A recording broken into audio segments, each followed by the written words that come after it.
Hello అందరికీ welcome back to last day diaries. ఈరోజు మనం మినప వడియాలు ఎలా తయారు చేసుకోవాలో చూసేయబోతున్నాం. ముందుగా దానికోసం మినపగుళ్ళని ఒక 2 to 3 hours పాటు నానబెట్టుకోవాలి. నానబెట్టుకున్న తర్వాత మీరు ఇలా గ్రైండర్లో అయినా వేసుకోవచ్చు, లేదా రుబ్బుకోవచ్చు. రుబ్బితే ఏంటంటే మనకి వడియాలు అనేవి చాలా టేస్టీగా వస్తాయి. ఇది మనం రుబ్బినప్పుడు ఇందులో వాటర్ అనేది ఎక్కువగా వేసుకోకూడదు. మనకి ఇలా పిండి అని హార్డ్గా ఉండాలి.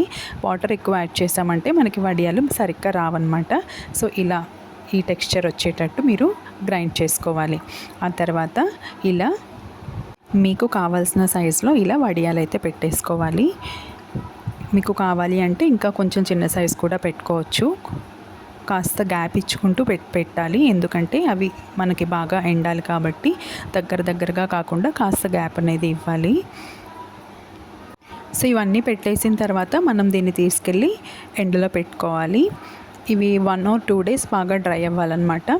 వీటిని మనం టొమాటో వేసి వండుకుంటే చాలా టేస్టీగా ఉంటుంది, లేదా చారు కూడా చేసుకోవచ్చు. ఇది మన హెల్త్కి కూడా చాలా మంచిది. సో చూసారా, ఇది డ్రై అయ్యాక మనకి ఇలా వస్తాయన్నమాట. మొత్తం డ్రై అయిన తర్వాతే మీరు తీయడానికి అయితే ట్రై చేయండి, ఎందుకంటే అవి విరిగిపోతాయి కాబట్టి. ఇవి మొత్తం డ్రై అయితే మనకి ఇలా ఈజీగా వచ్చేస్తాయి అన్నమాట తీసినప్పుడు.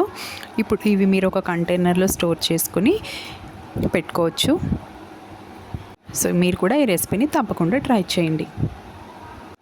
మన ఛానల్ని సబ్స్క్రైబ్ కూడా చేయండి. Thanks for watching the video. Please like and subscribe.